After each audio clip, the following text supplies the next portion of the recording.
பல்லுல மட்டும் பிரச்சனை இருக்குது. அதை கொஞ்ச நாள் கவனிக்காம விட்டேன். மன ரீதியான பாதிப்பு தான். அந்த வரத்துக்கு ஒரு 2-3 மாசம் முன்னாடிலாம் ரொம்ப கஷ்டப்படுது. ஆனாலும் கொஞ்சம் லேட்டானாலும் லேட்டஸ்டான இதுங்கிற மாதிரி பெஸ்ட் வச்சிருக்கோம். இவ்வளோ ஒரு எக்ஸலன்ட் ட்ரீட்மெண்ட்டு இந்த இதை வந்து எனக்கு கிடைச்ச ஒரு பாக்கியம். உண்மையாக 100% சாட்டிஸ்ஃபை.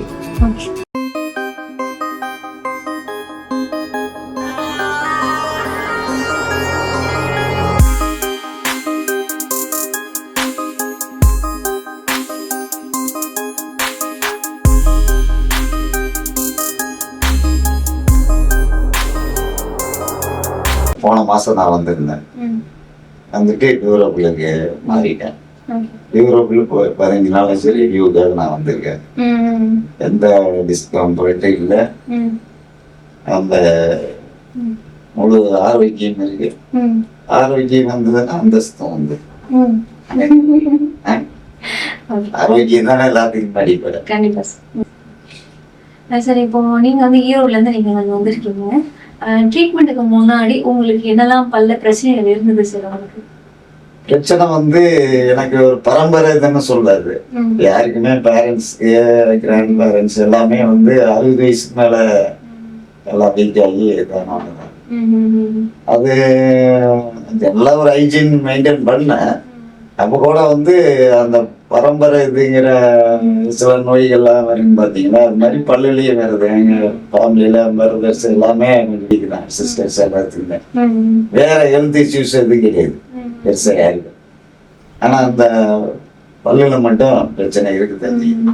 அதெல்லாம் ஓரளவுக்கு மெயின்டைன் பண்ணியுமே வந்து அது வந்துருச்சு. அதை கொஞ்ச நாள் கவனிக்காம விட்டேன். கவனிக்காம கொஞ்சம் எல்லாம் டீக்கே மாதிரி இதாச்சு. ரொம்ப நாளாலும் கொஞ்சம் லேட்டானாலும் லேட்டஸ்டான இதுங்கிற மாதிரி பெஸ்ட் வச்சிருக்கோம். அதுக்கு கெட்ட நேரத்துலயும் ஒரு நல்ல நேரம் இருந்து இல்லைன்னா வேற எங்கேயாவது போயிட்டு அதுல இது பண்ணி மறுபடி பர்மனண்ட் தீர்வு இல்லாத ஒரு தீர்வு இல்லாத மன ரீதியான பாதிப்பு தான். மன ரீதியான பாதிப்பு வந்து உடல் ரீதியான பாதிப்பு அதிகம். ரெண்டுமே கலந்தான வருது. வேற எந்த இதை யோசிச்சு பாருங்க. வேற இதெல்லாம் வந்து நம்ம ஒரு போல்டு இதை போடுறாங்க, அதை பண்றாங்க, அது ஃப்ராக்சர் ஆகுது, அது சரியாயிருது. ஆனா அது வெளியில இது பண்ணவோ பிரச்சனையே கிடையாது. இது ஆரோக்கியம் இது பாத்தீங்கன்னா மென்னு ஒரு நல்லா ஆரோக்கியமா சாப்பிட முடியும். நானே கடைசி அந்த வரத்துக்கு ஒரு 2-3 மாசம் முன்னாடி எல்லாம் ரொம்ப கஷ்டப்பட்டேன். ஆமா, சத்தே சேராது. நேரத்துல அப்படி பைட்டிங்கே இருக்காது. அப்படியே அது ஒரு அஜீரணம், பல ஹெல்த் இஷ்யூஸ் வருது இல்லையா.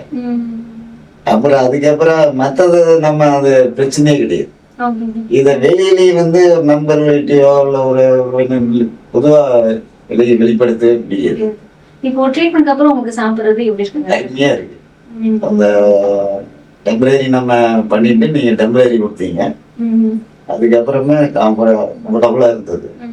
இப்போ நம்ம 15 நாள் ஆச்சு. இப்போ நான் ரெவியூக்கு வந்திருக்கேன். 15 நாளைக்கு முன்னாடி ஆகஸ்ட் மெடிக்கு போன மாசம் மே மெடியில் வந்தேன். அது இது பண்ணீங்க, யூரோப்பில் கொடுத்தீங்க, நிரந்தர இது கொடுத்தீங்க. அது கொடுக்கறதுக்கு முன்னாடி இதுலேயும் நல்லா தான் இருந்தது. இவ்வளவு ஒரு எக்ஸலன்ட் ட்ரீட்மெண்ட்டு இந்த இதை வந்து எனக்கு கிடைச்ச ஒரு பாக்கியம். உண்மையா யூரோப்புக்கோ இல்லை ஒரு இதுக்காக சொல்றேன். ரொம்ப இம்ப்ரெஸ் ஆகிட்டாரு. என் ஏரியாவில் என் சர்க்கிளில் கேட்குறாங்க எல்லாத்துக்கிட்டையும் நான் சொல்றது அதுதான். கொஞ்சம் தூரம் நம்மளுக்கு 450 கிலோமீட்டர் ஈரோட்ல இருந்து வரீங்க. ஆமா, அதுக்கு அந்த பொங்கல் செட்டிப்பாளையம் வைங்க. அது அங்கிருந்து ஒரு 30 கிலோமீட்டர். அப்ப எங்களுக்கு நியர்பை ஏரியானா கோயம்புத்தூர் தான், ஒரு 80 கிலோமீட்டர். ஆனா அந்த இது வரல. அதான் ஃபர்ஸ்ட் டைமே நான் சொன்னாங்க. எல்லா பக்கம் நான் இது பண்ணிட்டு தான் வந்தாரு. ஏன்னா ஃபர்ஸ்ட் எனக்கு இங்க தெரியாது. அப்புறம் சர்ச் பண்ணி அப்புறம் சில நண்பர்கள், நான் சென்னையிலேயே இருந்ததுனால நண்பர்கள்ட்ட கேட்குறப்பதான் அந்த ஏரியாவில் எல்லாம் இருக்காங்க. இந்த மாதிரி ஒரு ஹாஸ்பிட்டல் வந்து அவங்க கான்ஃபிடண்டாக சொல்கிறாங்க நல்லா இருக்கு. அப்போ வந்து அவங்களும் அவங்க சேனலில் சர்ச் பார்த்து இவ்வளோ பார்க்கலாம் ரெஃபரன்ஸில் தான் வந்தேன். வந்துட்டு 100% சாட்டிஸ்ஃபை. நெக்ஸ்ட் ட்ரீட்மெண்ட்டாக வருது. நெக்ஸ்ட் ஒன்றும் பண்ணக்கூடாது, சரியான அட்வைஸு சரியான இது இருக்கான்னு பார்த்துக்கணுது. இப்போ நான் வந்தப்போ நான் ஒன்று இந்த பெஸ்ட்டு விவசாய பற்றி எனக்கு தெரியாது. நிச்சயம் இதில் நானும் ஒரு வேமன் தான். ஆனால் தெரிஞ்சுக்கிற ஆர்வம் இருந்தது. பல விதமான சர்ச்சை மற்ற என்னென்ன இப்போ உங்கள் இதில் ஒரு இது இருக்குன்னா அடுத்ததுல ஒரு என்ன இருக்கு. அதாவது ஹாஸ்பிட்டல் எதுங்கிறது எனக்கு மேட்ரு கிடையாது. என்ன ட்ரீட்மெண்ட் குவாலிட்டி எதுல இருக்கு, அது ரிவ்யூஸ் எப்படி இருக்கு, இல்லை என்ன மாதிரி இது இருக்குன்னு முதல்ல ஒரு கன்க்ளூஷனுக்கு வர முடியும்.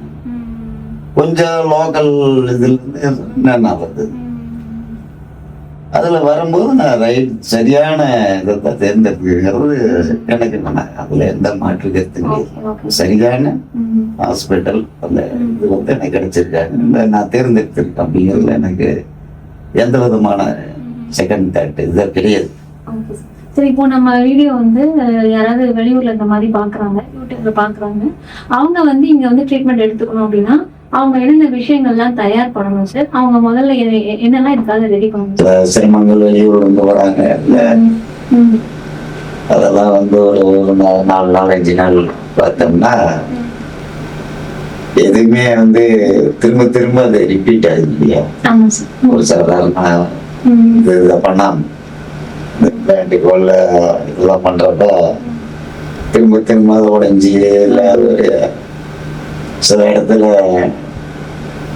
ரொம்ப ஏடாகுடமான ஒரு சூழ்நிலை கூட உடைஞ்சதுதாகிறது. அதோட ஒரு இன்ஃபீரியாரிட்டி ஒரு மாதிரி மன ரீதியாவே அது இதா இருக்குல்ல. சரியா இல்ல. ஆமா, ஒரு பேசும்போது ஒரு விருந்துக்கு போறாங்க, 10 பேர்த்தோட டைரக்ட் பண்றோம்.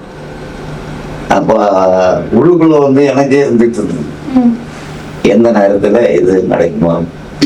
ஏன்னா நீங்க மீதி எல்லாமே நம்ம சைக்காலஜிக்கலா மனுஷன் இருப்பாருங்க. கையால் உடைஞ்சிருந்ததுன்னா அது சாதாரண வெளியே சொல்றது. அது என்னவோ இல்லை, பல்லுன்றது பல்லுங்கிறது கொஞ்சம் வெளியே சொல்றதுக்கு தயங்குறது. என்னையும்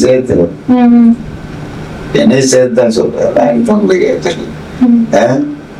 அத வந்து ஒரு மறைச்சு ஒரு ஒளிவு மறைவாத இது அந்த கதைகள்லாம் போக விரும்பல. ஆனா உண்மைதான். அப்ப நம்ம சரியான ரைட் பிளேஸ் ரைட் ட்ரீட்மெண்ட் எடுத்துக்கணுங்கிறத என்னோட கல்வியான கருத்து. இது என்னோட அனுபவம். இந்த மருத்துவமனை சிறப்பா வரணுங்கிறதுல எனக்கு 60 வயசுக்கு மேல ஆச்சு. ஒரு பெரிய மனுஷன் தான், வாழ்த்துற தகுதி எனக்கு. நீங்க எல்லாம் ஏஜ் தான் எல்லாத்துக்கும் நல்லா வரணும். அது இவ்வளவு ஒரு கேரிங்கா அந்த இதுல இருந்து பேசிக் இதா இருக்காங்கல்ல ஸ்டாஃப், வந்து டாக்டர்ஸ் வரைக்கும் பெஸ்ட் லேசருக்கு வாங்கிறதுல பெஸ்ட் லேசர் வந்து பெஸ்ட் பேரே தான் வச்சிருக்காரு சார். பேர்லயே பெஸ்ட் வந்துருச்சு, பெஸ்ட் லேசர். அதுக்கு மேல ரொம்ப நன்றி. வணக்கம்.